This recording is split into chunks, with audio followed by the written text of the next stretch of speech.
Adrian brought up and also Tony brought up the issue of pink slime out of the United States, and obviously that was a devastation to people who work there and closing of organizations.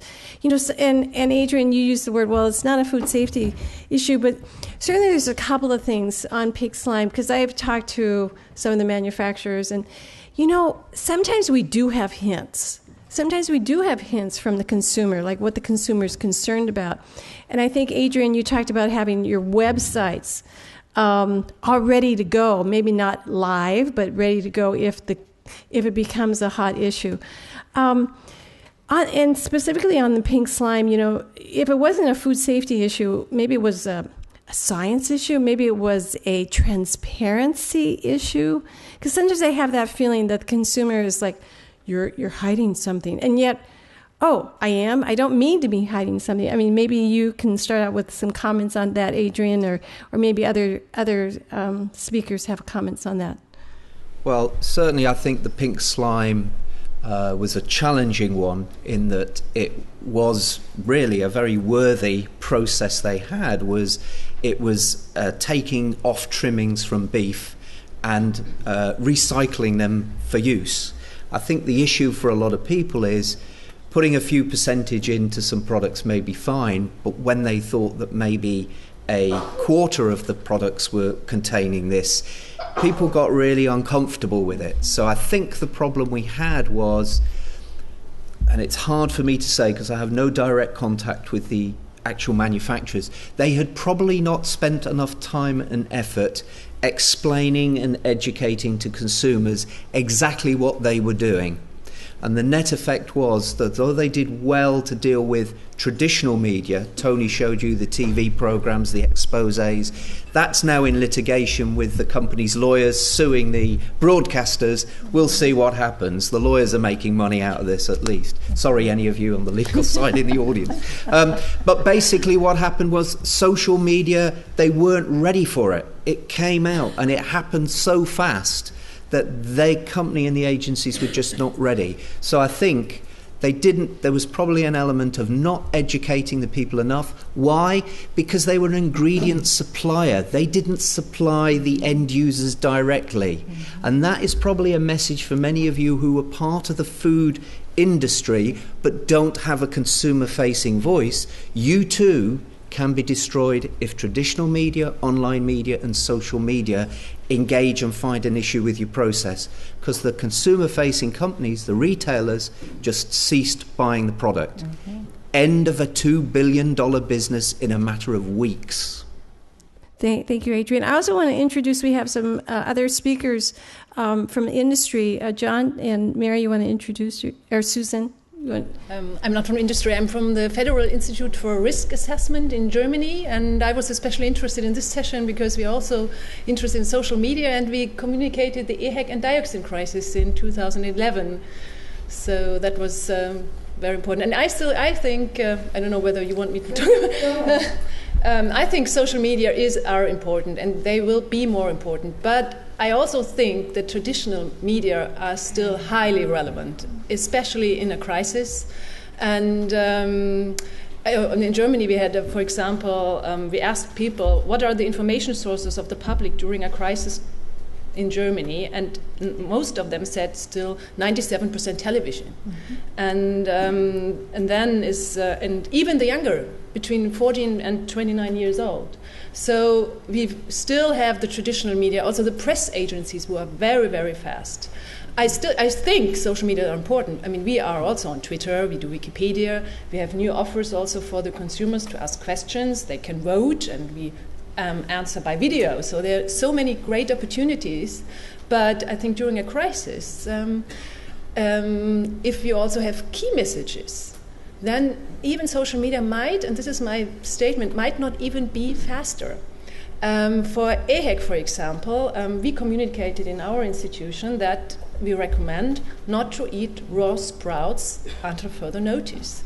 And when we did this press conference, and this was immediately broadcast via television, so we reached a very broad audience. Of course, there was also social media, but compared with the reach television is still more important. I mean, it will change probably, maybe a little bit more, but in this case it was really important to have television. And also, Mary, when I saw your slide about dioxin, it all started on the 3rd of January. This is when we all came back from holidays, yeah? And when public authorities could say something. I mean, we communicated on the 3rd of January, yeah?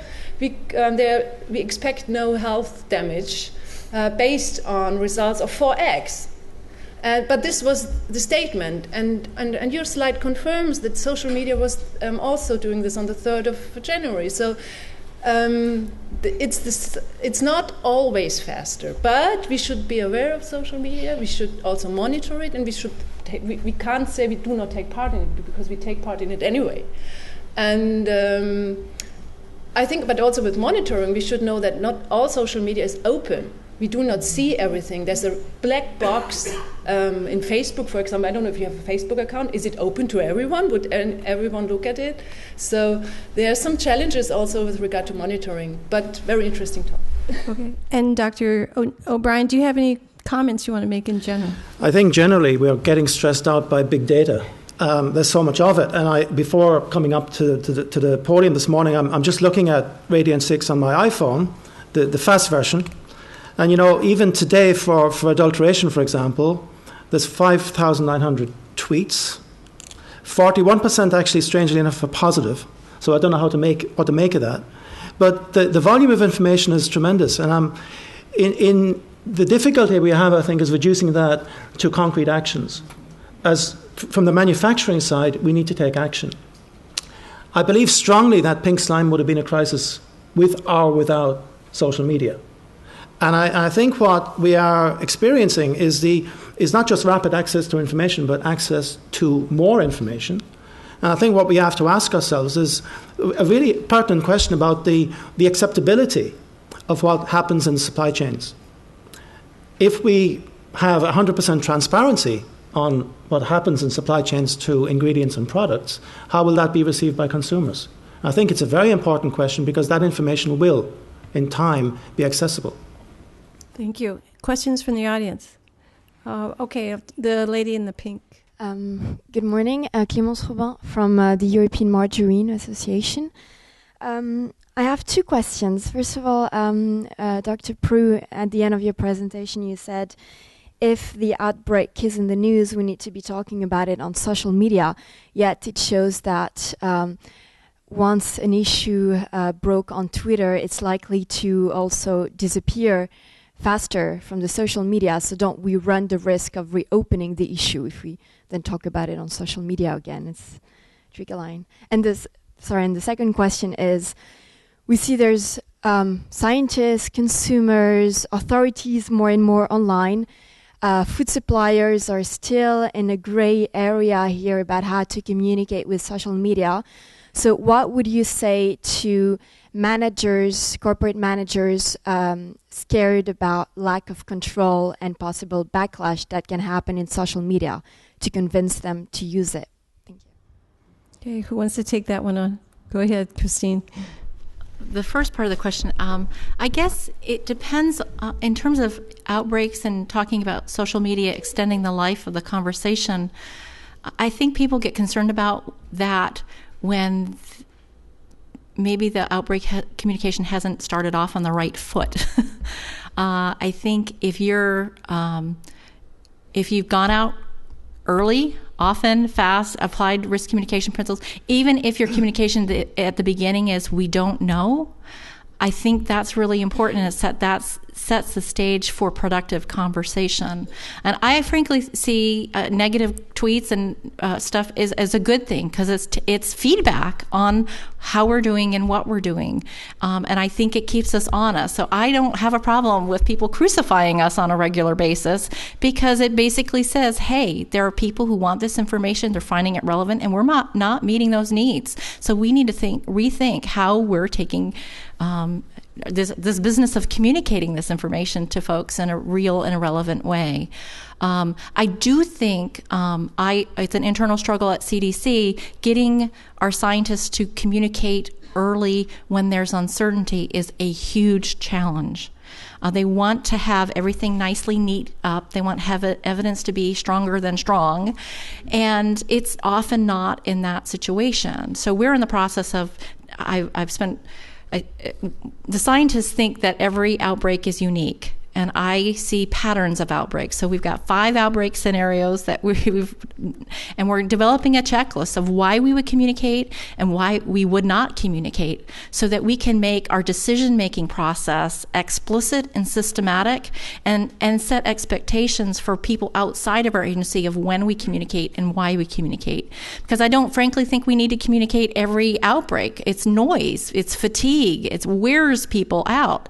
But that I think there are instances from the communication science and behavioral sciences that say we cannot not communicate even if we don't have the answer right now. Okay, thank you. Over there, I can barely, yeah. David Zarek from Risk Perception Management. I have a question really for, I assume a lot of the people in the room here are not in what I would call a social media friendly business. It sort of puts out a challenge for you. I want to raise 3 points. One of the problems is what I call bias reaffirmation. When I go onto a website and I see that 20 of my friends have supported the petition to ban Monsanto or to join the march against Monsanto, if I have feelings like that, it reaffirms my bias, and so it's not very fact-friendly. The second is the term trust, which was mentioned only once in the last presentation as a nexus, but one of the problems I see with trust is most of us don't trust government, most of us don't trust companies. We trust our friends. So once again, if all of my friends want to ban Monsanto, then, sorry if there's anyone from Monsanto here, by the way, then that's a real challenge. And the third point is really volume. Earlier this year, the sort of mercenary rent and activist campaign organization Avaz got 2.5 million signatures to ban neonicotinoids to save the bees in one weekend. And it had an influence on policy. Whereas we spent, I was involved in this, about 3 weeks trying to get 5,000 signatures to condemn the destruction of the crop of golden rice at Erie in the Philippines. So 3 weeks to try to get 5,000 people, or 2 days to get a large group to get 2.5 million signatures. So these are challenges that I think a lot of people in this room have to face with social media. So I'd like to know some of your views on how you can solve this problem for them. Who wants to take that one on?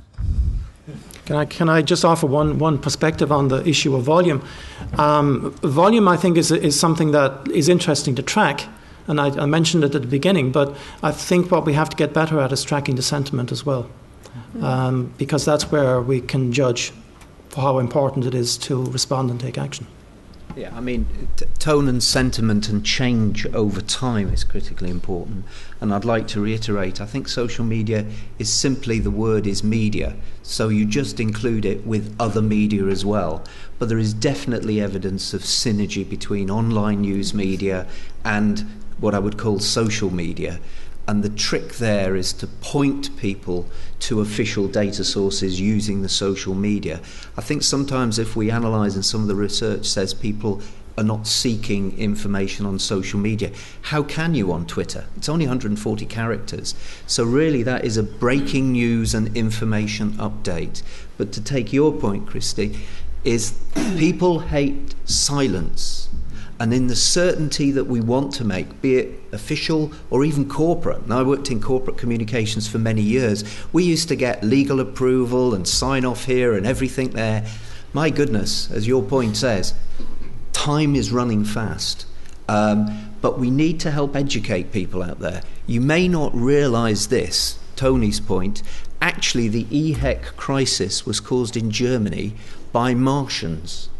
That was a large group of people on forums that were very agitated about that. So therefore I've solved the problem for you. It's the Martians that caused it. So you see, you get really, it's a powerful tool, and we have to deal with it. We can't not deal with it. There are trade publications, there are newspapers that will have a particular stance. They will support the left or the right. And it's the same with social media. You have to engage with them. But it is speed. Okay. Pieter, do you have a comment? Yeah, I want to come back to your comment about the rice and the golden rice destruction and IRI and what the follow of that. I think there the past is a problem. I think it's our general trust and attitude toward GM that is actually a bigger problem than the communication. The communication is something that highlights this problem, but the problem is still with the content, like you are describing, I think. And our behaviors as organizations. Yeah, and how we actually... actions. Yeah, and also there with the story with IRI, also is the trust issue you mentioned, that also the link or the link that's not there with the organizations or IRI's reputation there plays an important role, I think. So it's still... I think it's more about educating first, because if you don't educate people now decently, if problems will get more highlighted, I think, through social media. But the issue is still the trust or the information people have about GM and all the products around it. Just shows more now, I think. When I speaks to science literacy issues, I know in the United States science literacy is very, very low. So I do think, and I also think for food, we're 9 steps away from whoever made our food or grew it. I think making that process more visible is really important. I think making science, if we got better about saying what we know and don't know, not just in crisis circumstances, what we know and don't know about science, the whole I drink coffee, I don't drink coffee, I drink coffee, I don't drink coffee. If we got better as scientists at saying what we know now and actually included what we don't know now and what we're still trying to figure out, we would set expectations in a way that would be much more productive on a day-to-day basis, because really science is the process of discovery. It's a dynamic process, but you wouldn't know that with how definitive and how staunch our declarations about our findings are a lot of times, as well as our ability to contextualize what that science means for everyday ordinary people. We don't do a good job of that, and I think that's a challenge for the scientific community to say, really talk about those limitations a little bit more, talk about what next steps are, and talk about what this means for an average, ordinary person. We don't do that well. We have to get better at that. Okay, I'm going to have John have the last word. I don't want to stand between people and lunch. So, John? Just following up on what Christine had said, and in response to the first question, and indeed one of the elements of the second question, I think the fact that CDC is not fully interactive is something we all share. None of us are fully interactive currently. And that is a challenge, because we have applied social media, of course, in the same context as we have classical communication, 9 to 5, Mondays to Fridays. Much of the social traffic, of course, is at the weekend. Can we be fully trusted if we shut down on Friday and reopen on Monday morning? Possibly not. So we will have to track that. And then in respect to the question about how do we actually assemble and construct messages, I think we'll have to have pre-prepared much more information, much slicker in terms of communication. Templates, as you said. Yeah. So thank you. Join with me in thanking the speakers. They're fabulous. Okay, thank you.